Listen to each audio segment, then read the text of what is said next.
What's up, Pure Mortals? Isaac here. Welcome to day 4 of NAMM, the final day. We've seen a bunch of cool stuff the last 3 days of NAMM. Here's what we saw today. Thanks for watching. First and foremost, it's our brand new bass, which we're really excited over. We have the original prototype here, which is actually the last instrument that I built personally. It's been kicking around for a few years.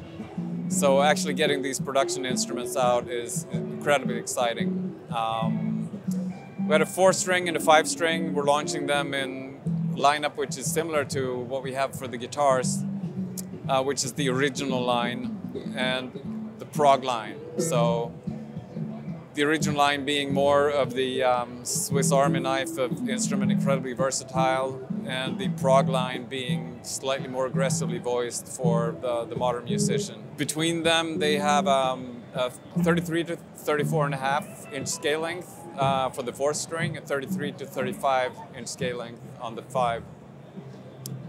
Custom Nordstrand pickups. There's the dark glass tone capsule in the prog.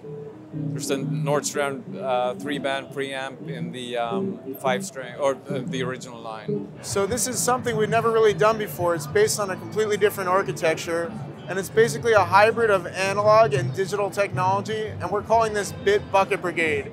So what that means is we're doing a digital recreation of a bucket brigade, but it's all the beauty of analog and with the functionality of digital. So basically we have analog op amps controlling the mix, filter, and feedback. And then we just have a nice, smooth, super modulated delay line. And that's based on our 1745 DDL. So what we're doing is sweeping a variable clock from 8 kilohertz all the way to 200 kilohertz. So that's 0.01 microseconds all the way up to a whopping 50 seconds of delay. So it's pretty expansive.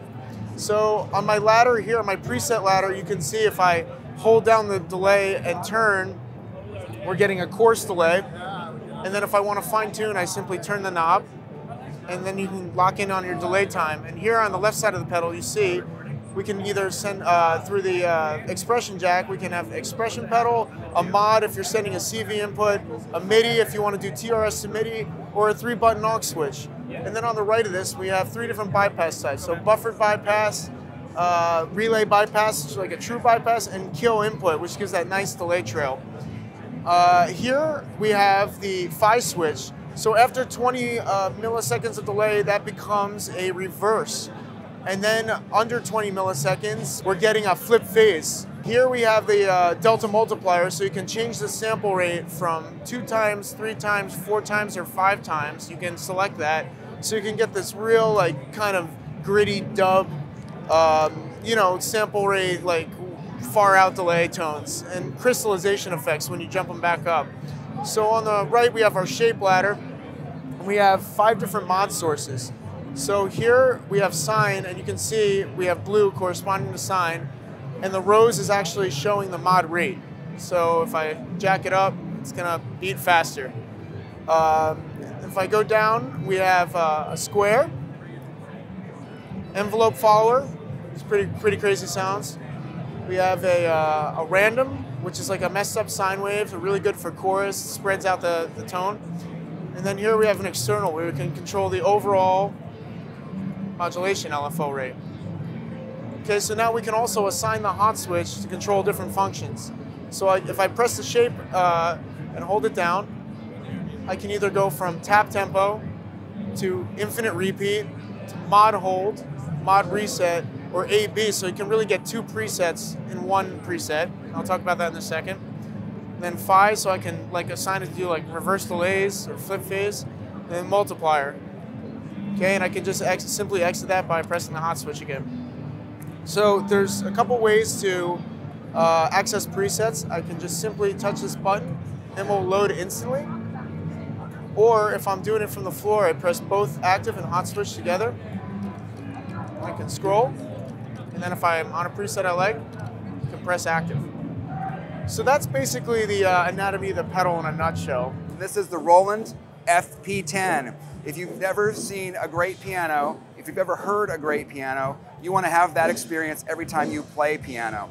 So the FP10 is designed to give you that experience, but without any of the weight and bulk of an acoustic grand, but the sound of an acoustic grand, the feel of an acoustic grand in a super compact and portable piano. It's got Roland's finest piano sounds, and it's got Roland's finest piano action, a truly graded action, progressively weighted hammer mechanism.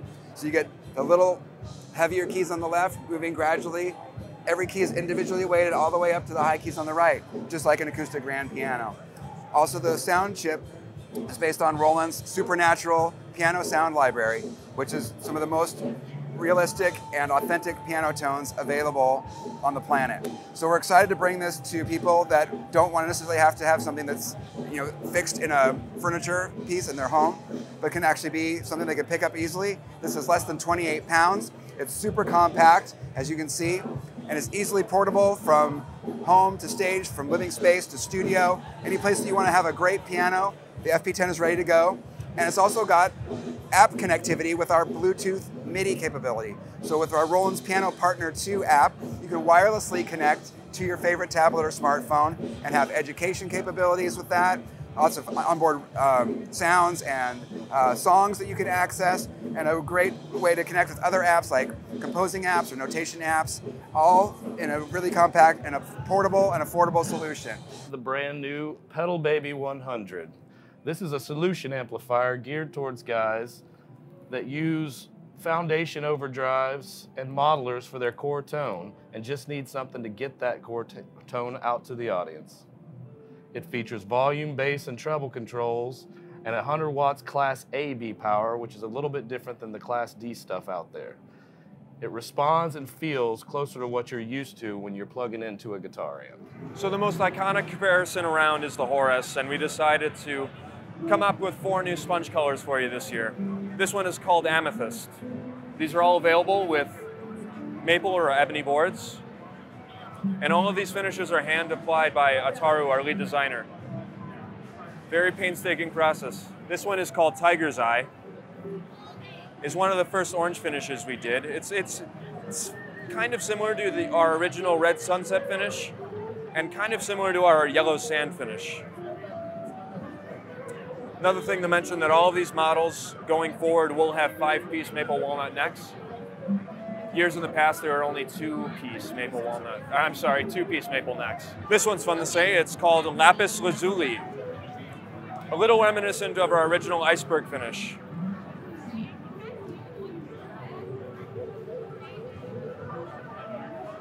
Last but not least for the new colors, Carnelian.